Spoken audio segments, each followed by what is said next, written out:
Hello, Hugo, Ellie, and Ollie. It's Mama here, and I'm going to read you a series of books. And they're the Beatrix Potter books. They're the original Peter Rabbit books. So Beatrix Potter wrote the books.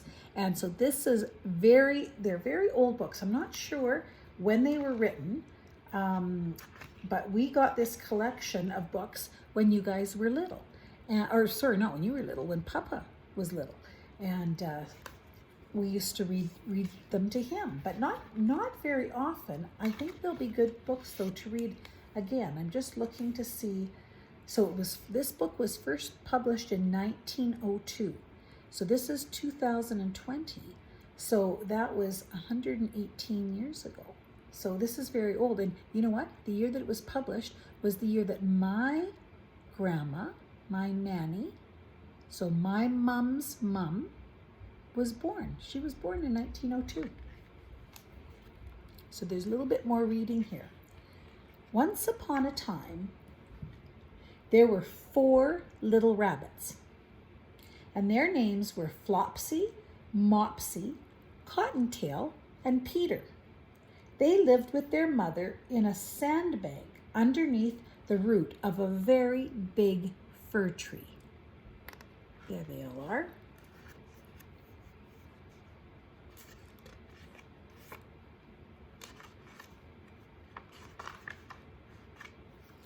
"Now, my dears," said old Mrs. Rabbit one morning, "you may go into the fields or down the lane, but don't go into Mr. McGregor's garden.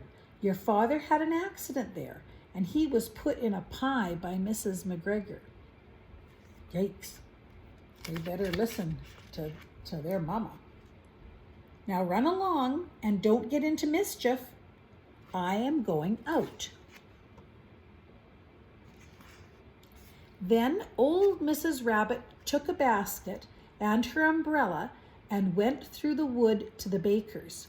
She bought a loaf of brown bread and 5 currant buns. So she went out to get the groceries, and she left the kids alone to play. Flopsy, Mopsy, and Cottontail, who were good little bunnies, went down the lane to gather blackberries. So there they are, picking them off the shrub. But Peter, who was very naughty, ran straight to Mr. McGregor's garden and squeezed under the gate. Uh-oh, I think he's going to get in trouble. First, he ate some lettuce, and then some French beans, and then he ate some radishes. But they weren't his, those were Mr. McGregor's. And then, feeling rather sick, he went to look for some parsley. He should have quit while he was ahead. If he wasn't feeling good, he should have stopped eating. Uh-oh. But round the end of a cucumber frame, who should he meet but Mr. McGregor, working out in his garden, and Mr. McGregor probably doesn't like bunnies. Mr. McGregor was on his hands and knees planting out young cabbages, but he jumped up and ran after Peter, waving a rake and calling out, "Stop, thief!" Because Peter was taking his vegetables without asking. I think Peter's hiding in the garden. Peter was most dreadfully frightened. He rushed all over the garden, for he had forgotten the way back to the gate. He lost one of his shoes among the cabbages and the other shoe amongst the potatoes.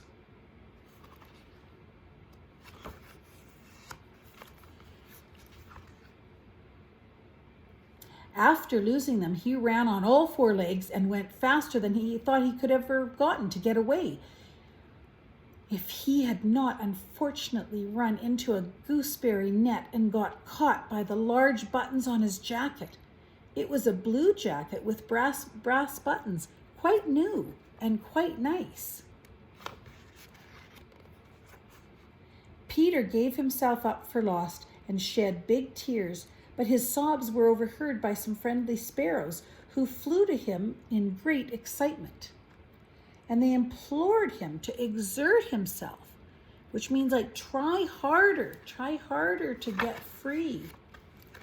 Mr.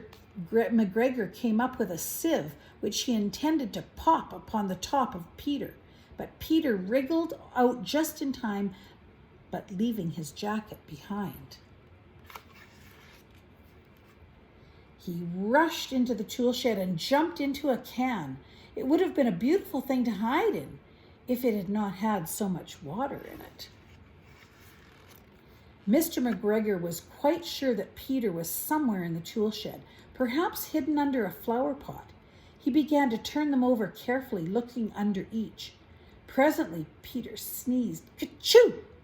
Mr. McGregor was after him in no time. Oh, Peter's making a mess. Mr. McGregor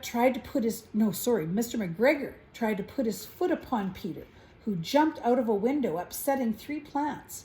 The window was too small for Mr. McGregor, and he was tired of running after Peter, so he went back to his work.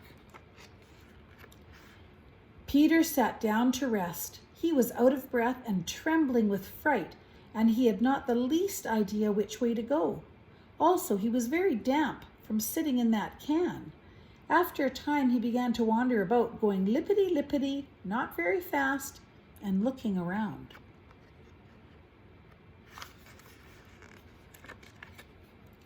He found a door in a wall, but it was locked, and there was no room for a fat little rabbit to squeeze underneath. An old mouse was running in and out over the stone doorstep, carrying peas and beans to her family in the wood. Peter asked her the way to the gate, but she had such a large pea in her mouth that she could not answer. She only shook her head at him, and Peter began to cry.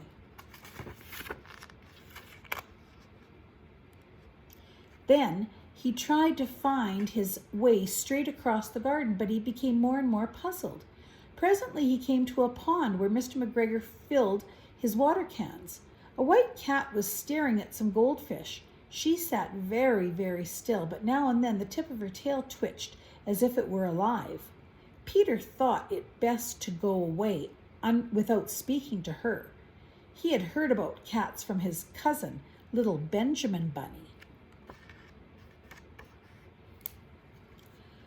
He went back towards the tool shed, but suddenly, quite close to him, he heard the noise of a hoe. Scritch, scratch, scritch, scratch.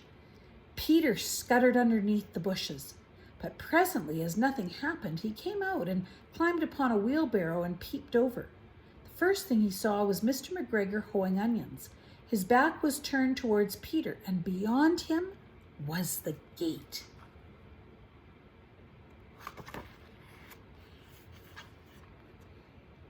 Peter got down very quietly off the wheelbarrow and started running as fast as he could go along a straight walk behind some black currant. Sorry, that's shining on the page. Behind some black currant bushes. Mr. McGregor caught sight of him at the corner, but Peter did not care. He slipped underneath the gate and was safe at last in the wood outside the garden. Mr. McGregor hung up the little jacket and the shoes for a scarecrow to frighten the blackbirds. So there's Peter's jacket and shoes became a scarecrow. I don't think those crows look very scared though. Peter never stopped running or looked behind him until he got home to the big fir tree. He was so tired that he flopped down upon the nice soft sand on the floor of the rabbit hole and shut his eyes. His mother was busy cooking. She wondered what he had done with his clothes. It was the second little jacket and pair of shoes that Peter had lost in a fortnight. Fortnight is 2 weeks. That's how they talked 118 years ago. I am sorry to say that Peter was not very well during the evening. His mother put him to bed and made some chamomile tea, and she gave a dose of it to Peter. 1 tablespoon to be taken at bedtime. But Flopsy, Mopsy, and Cottontail had bread and milk and blackberries for supper. The end. I love you.